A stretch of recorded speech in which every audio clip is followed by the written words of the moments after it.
Hello, and thank you for joining us. This is No Soundbites Allowed, and I am your host, Michael Voss, Dragon of the Southern Tier. I'm happy to be here with you today, and we're going to speak about something that's very important, the money in your pocket.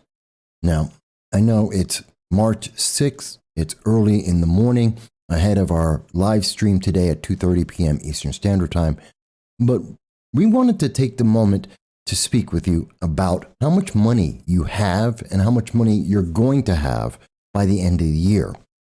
We did the same thing last year in 2021 when we warned everyone that the second half of 2021 would be very bad for America, that the economy would crash. And to some extent, it already has. That's why we see inflation at 7.5%. That's the official rate. And unofficially, the average American citizen is looking at about 22.3% inflation in the things that you buy every day. Well, we have to revise some of our numbers here from what we were saying earlier in the year. And we're going to explain all that to you as simply as we can in just a moment. But first, we do want to mention that if this is the first time that you are seeing our channel, we welcome you and we thank you for joining us. We want you to know we do long-form political commentary. And as I mentioned, every Sunday at 2:30 p.m. Eastern Standard Time, we do a live stream with you. We reach out to you on all the social media that the internet overlords will allow to hear your voice, to hear what you think about the issues that are affecting us all across the globe. Because we believe in the First Amendment. We believe in your right to free speech. It's not just an American principle. It belongs to everyone across the globe, even if your government doesn't agree.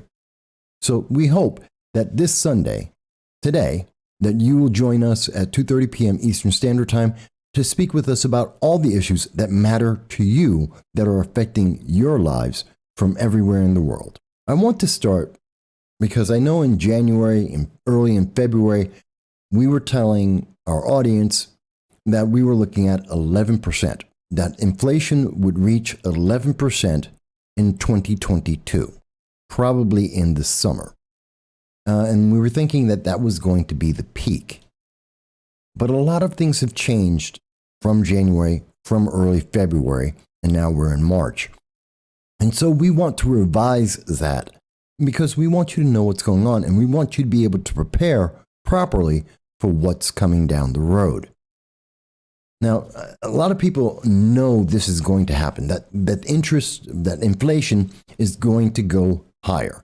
It's going to go substantially higher, and it's going to cost you more, that you're going to lose money this year. And when I say that, I want to be very clear. If you get a raise in 2022, you're not going to make enough money in that raise to cover the inflation that's going to take money out of your pocket. If you get a new job, you're more than likely not going to get a job that's going to pay so much more, and I hope I'm wrong, but you're probably not going to get a job that's going to pay so much more that inflation isn't going to take money out of your pocket. That's just not a reality for the average American. You're really not going to see that. And the economy isn't going to be able to support that. And we're going to explain why. But I want you to understand, it's known. This is something that everyone is sure of. How sure are they? George Takei went out and he went on to Twitter and said on March 4th, 2 days ago, Americans, we can endure higher prices for food and gas if it means putting the screws to Putin. Consider it a patriotic donation in the fight for freedom over tyranny. Well, that's a very nice way of wording that, George, except most Americans aren't worth $14 million. Most Americans aren't making money that this former Star Trek LGBTQ spokesman makes in a year. I wish we all did, but that's not a reality. So higher prices for you and I are very different than the higher prices to George. He's not going to worry if a McDonald's burger costs another $1.25. He's not going to worry about gasoline at $5 a gallon, not a barrel. But that's not going to change George Takei's life. It is going to change your life. And I wish that was the worst that's going to happen. But it's not. There are several things that are affecting our economy all at once. And I know whenever I talk about math, whenever I talk about inflation, they're some of the least viewed videos that I do. And I can't help it. It's math. Sorry, folks, it's math. But think of it this way. It's your money. This is money out of your pocket. The math is what you get to take home every week. And for those in our audience from overseas, the less Americans have in their pocket, the less foreign goods we can buy. And since, because of the Obama administration, America became a service economy. We don't manufacture things like we used to here in America. We're down 5 million manufacturing jobs compared to 2000. The Obama administration changed it. So when Americans have less money, they buy less goods, which means the economies in the rest of the world get hit alongside the American people. So it matters to you too. So this is what we're looking at. And I'm going to try and make this as simple as I can. There's a couple of factors that are going to affect you. Now, the 7.5% inflation that we have right now is not going away. Everything we're talking about is adding onto the 7.5 inflation that we have right now, which came about because of actions in 2021 by the Biden-Harris administration. You know, things like closing down the XL pipeline, which increased the net cost of gasoline, of oil and gasoline in the United States, which drove up the price of food. It drove up the price of energy. That's just a fact. And so that affects everyone. But there's another factor that has to be put into this. So I'm going to go through them. The first one, very simply, is money.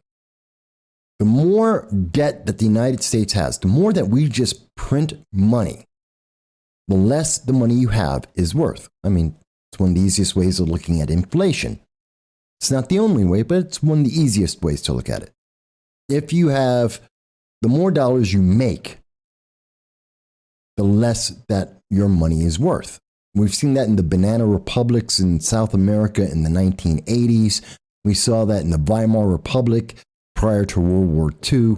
We have seen this around the world. It is always true. I know Alexandria Ocasio-Cortez and Andrew Yang don't believe it's true, but every economist in the world and the history of the world will tell you that's true. One of the factors that's taking away money is the fact that right now, the debt in the United States is $30.3 trillion. That is an enormous amount of money. That is a stupid amount of money.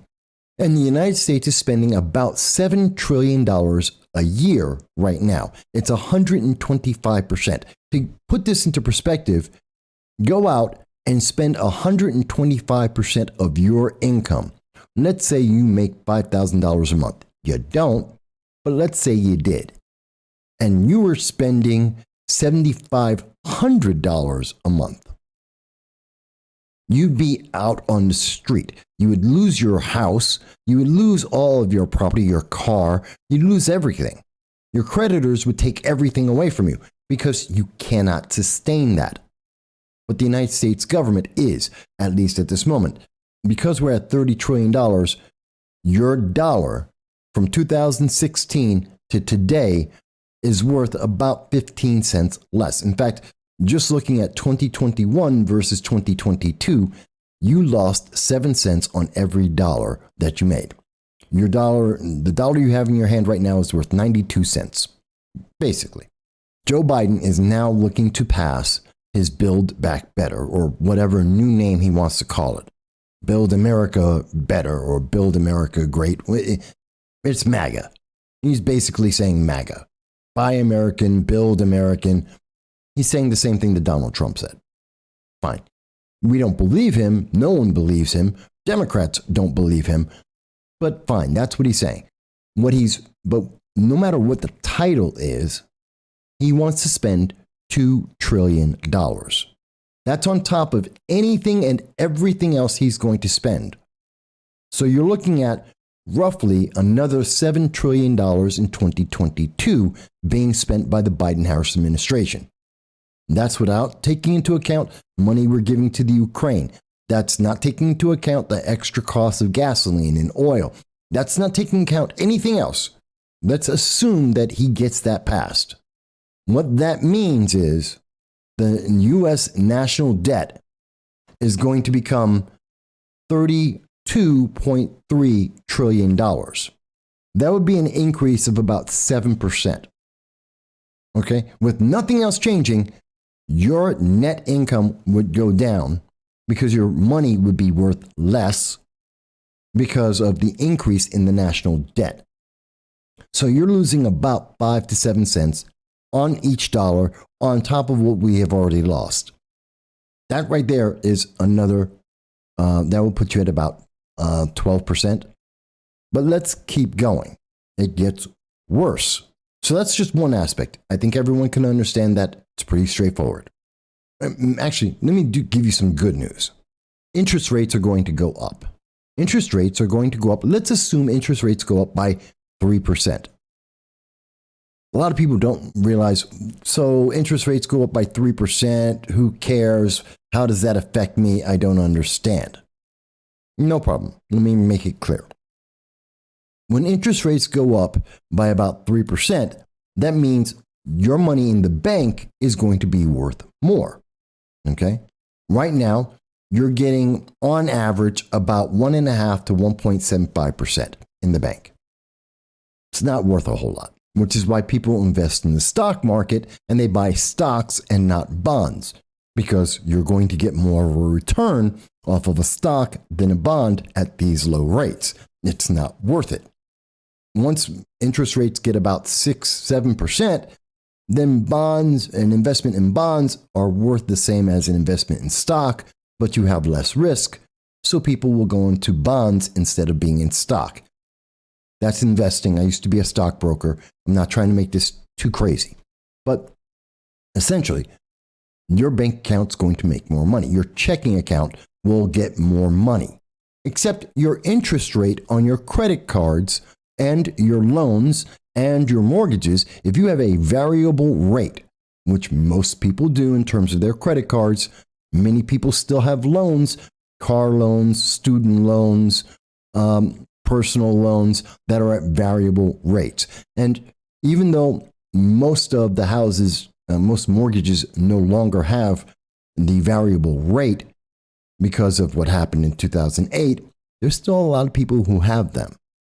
So this is affecting the majority of Americans, either because of your credit card or because of your car loan or a personal loan, especially in trying to recover from the pandemic. People are in debt, and that debt has a variable rate. So when the interest rates go up for the banks in your bank account, yes, you're getting an extra, let's say 3%. Then your credit card's going up. If you have perfect credit and you are able to get the perfect APR on your credit card, so you're at 15%, I'm rounding the numbers, you're getting a 15% rate on your credit card or your car loan or your personal loan because you have perfect credit, which you don't. Realistically, almost everybody watching this, no, you don't. And you're not getting that 15% rate. That's not real. You're going to add 3%. And if you are not perfect, your interest, your credit card, your loans, all of those interest rates, they're going to be higher. The average person, 21.8%. That's how big the difference is. It's an extra 7%. An extra 7% for just being average. And you're going to add another 3% on that, which means it's going to be more like 4. So interest rates will go up 3, but your credit card debt will go up 4%, maybe 5%. If you have bad credit, it's going up 6 or 7%. That's money that's coming straight out of your pocket. You're losing money. Yes, you have money in the bank. It won't make up for how much you're going to lose on all the loans, all the credit cards, everything you have out there. Assuming a 3% increase in interest rates. And at 4%, your investments in the stock market are going to do about 1 to 2% less than they've been doing year over year. Again, that's because some people are going to go into bonds, which are safer. Basically, your retirement account is not going to gain as much money. It's going to slow down. So you're not going to make as much money for your retirement in your 401k. It's going to not be worth as much because people are going to go into bonds. So you're losing money on your investments. You're losing money on your loans and your credit cards. And you're losing money because your money is worth less than it was worth last year. But that's not taking into account certain things that are happening right now. Unemployment. The number of people who are working right now. These numbers are bad. I mean, they're really, really bad. And this is coming from the Bureau of Labor Statistics from the United States government itself. And what we're looking at here is the number of people who are out of work is going up. The number of people who aren't working is longer and longer. That's increasing. We have more people who've been out of work for 5 to 14 weeks than last month. We have more people who are out of work for 27 weeks or more. That's the people who haven't returned to work because of the pandemic, either because they got the money from the government and they saved it and they haven't gone back to work, or their business closed down, or the job they worked at closed, or they haven't rehired people yet. That's 27 weeks or more. And we're seeing more and more people are falling into that category.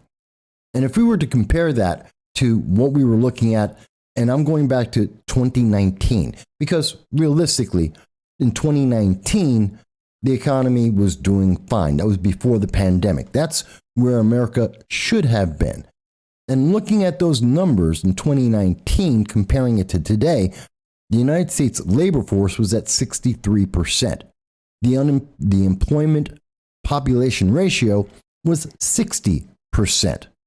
Now, I know the average person has no idea what that means. You don't have to know what it means.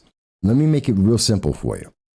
So let me give you the simple numbers and show you what the difference is. Again, we're looking at the labor force participation rate, 63%, employment population, 60.6.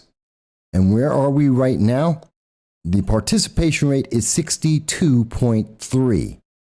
That's bad. It's down. And it's basically flatlined.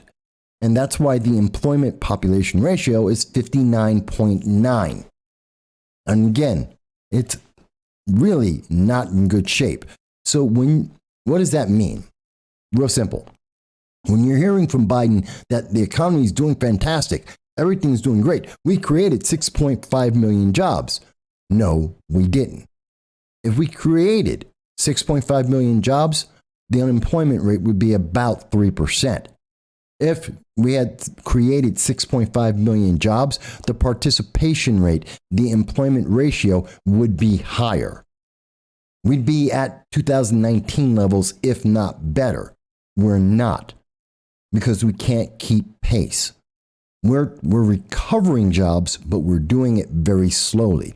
This is exactly what the Obama administration told us for his entire 2 terms, that expect less. Lower your expectations. Growth would only be 1.8% per year. That we're not going to grow because we're a service economy. The economy can't move faster. President Trump proved that's not correct, but Joe Biden is doing the same economic policies as the Obama administration, which has the same result.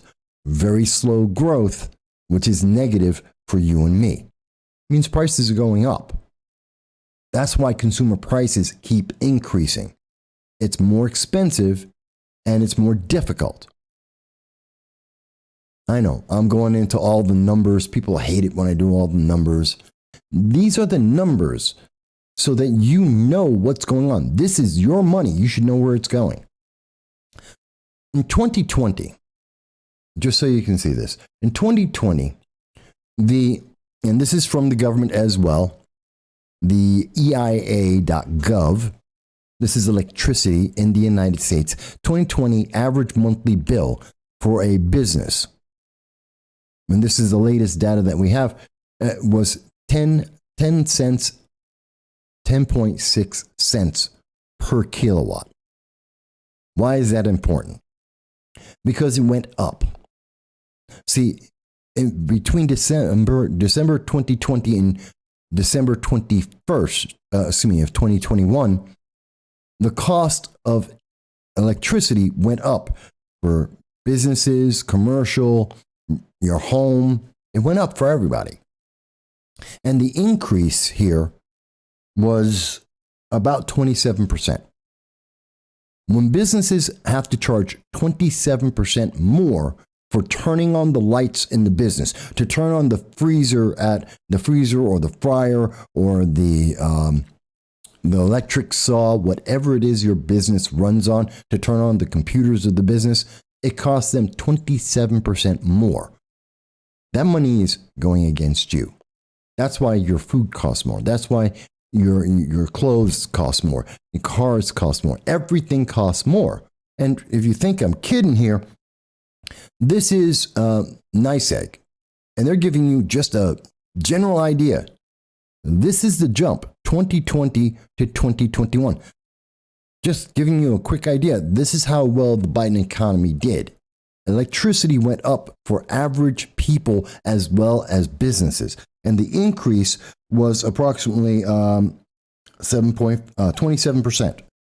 And as we can see, gasoline is right in line with this trend as well.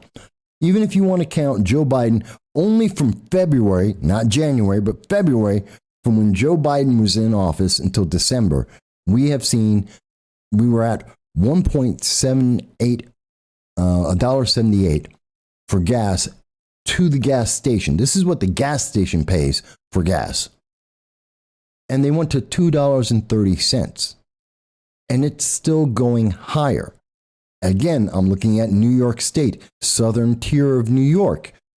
We've seen that the cost to gas stations went up $1.10 just this since January.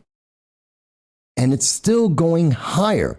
In fact, we just saw that it just hit $4. So we're looking at about $1.25, $1.30, some places $1.50 increase since the beginning of the year. You're also paying for the gas that goes into the trucks that have to take the food, the clothing, everything that's being manufactured overseas that comes over in a cargo container and has to be put on a truck and driven from the port to your store. That costs more because that diesel, that gas is going up 27%. They have to pay that. That means you have to pay it. So again, you're getting hit. And I want you to understand, this is how bad the problem is. This is coming from Barron's Magazine. Barron's Magazine, February 14th, Valentine's Day, 2022. Could oil hit $150? And that's before the Ukraine-Russia war. And they were looking at, it could hit $150 a barrel. Now, they said, well, that would be if Russia attacked the Ukraine and oil sanctions were put on Russia, which hasn't happened yet. And if everyone stopped buying Russian oil and they had less consumption, then we would see oil hit $150. In fact, to quote, to be sure, RBC isn't projecting $150 of oil per barrel or even trying to actually predict the moment oil peaks. If current trends hold, Tran, one of their traders, says he thinks that oil can, quote, touch or flirt with $115 per barrel or higher this summer. Truist analyst Neil Digman is also predicting higher oil prices, writing on Monday that prices above $125 per barrel of oil are possible soon as geopolitical tensions continue to escalate. So the target between $115 and $125 per barrel by the summer. That's what they were predicting. That's what they were telling you. Oil is currently, did I even show that to you? I hope I did. There it is. Sorry, this is from Barron's Magazine. This is what I was just quoting. I don't know if I had that on screen. My fault. So that's what they're predicting, $115 to $125 per barrel or higher. That's what they're targeting. The current price of oil is $115 per barrel. The target that they thought might, maybe, kind of, sort of, just possibly could hit $115 with a problem with Russia, Ukraine, with a consolidation in the world and consumers using less, it could, by the summer, hit $115. It's there today. It's already there. We're already going towards, you can see the Brent crude oil is at 118, almost to that $125 target. Analysts are out of touch. They are not keeping pace with what the reality is that's affecting everyone. Again, finally, I want to go back to inflation because there's one other thing I left out of inflation. Yes. Interest rates. Interest rates go up 3%. That is 2 to 3% is what is expected. Let's say 3% just for the math. And yes, your bank account's going to have more money. But like I said, your credit card, your loans, they're going to be even more. They're going to be 4, 5, 6, 7% higher, which means all the money you're getting in your bank is going into your credit card, and then you have to add in more money. But there's another problem that goes with that. Because remember, Joe Biden's adding $2 trillion to the national debt. We're going to be at $32.3 trillion. Well, when interest rates go up, the other thing that happens is we have to pay more on the national debt. According to Forbes magazine, and this is from Bill Connerly, and this is his article from October 16th of 2021, and in there he states that whatever the reason, our hypothetical increase of 3% of interest rates will boost net interest expense on 43% of the debt in the next 2 years, adding $240 billion to the federal national debt. $250 billion. Now, of course, Joe Biden's spending $7 trillion a year. It's not a big deal. It's not a big number compared to what we're spending, but it adds up because that's another 3% that's going on top of how much you're losing. Remember, he adds $2 billion for his Build Back Better.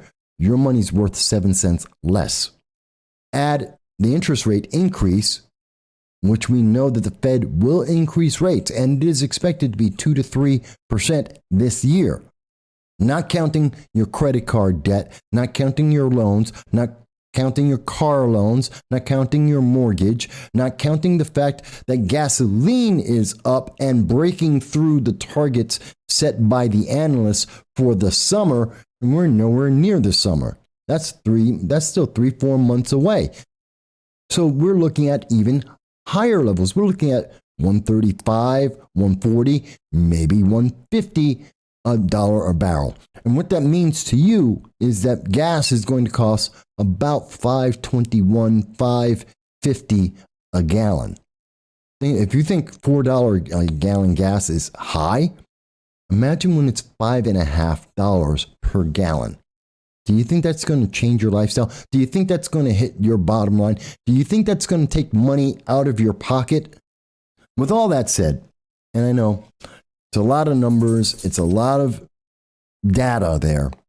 I'm trying to make it simple, but I want you to understand all the things that are affecting you, how the Biden administration, the Biden-Harris administration, how they're affecting your life on all these different levels, so that when they tell you everything's great, when George Takei tells you that you can afford this, no, you can't. They're lying to your face because they don't want you to do the math. They don't want you to look at the numbers. They don't want you to think of what's affecting you and how it's affecting you. So we believe that our initial projection that the United States would hit 11% official on inflation would be 11%. That's what we said in January. That's what we said at the beginning of February. We now have to up that And we will tell you that the United States, middle of the summer, should be at officially 15% inflation. We're talking about numbers not seen since 1977, 1976, under President Carter. That's how bad it is. That's stagflation, and it's coming back with a vengeance. Many people who are watching the show have never been alive during a time where we had double-digit inflation. I have. It sucked. It's not good. I want to try and give you some positive outlook. What can you do about that? I'm not here to give you advice. You have to talk to your broker, or you have to talk to your financial advisors. But start preparing.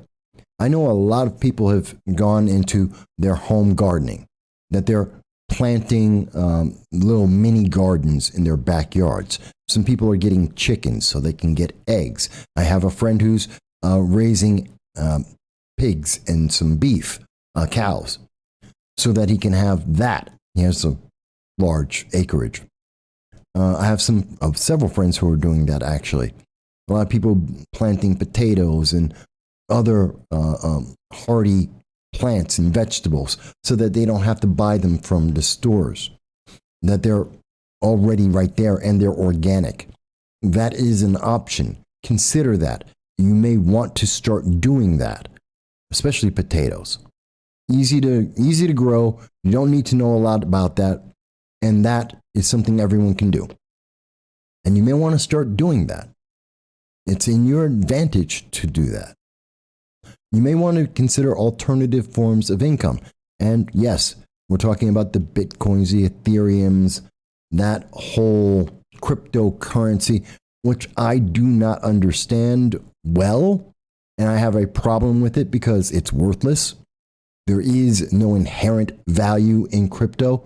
It is just an apparent, an implied value because everyone says it has a value.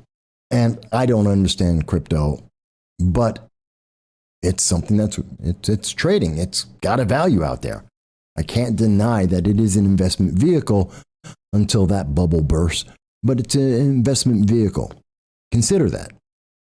These are things you should have conversations with your financial advisor about, that you should start thinking about. Some people like to buy gold or other precious metals. That may be an option for you.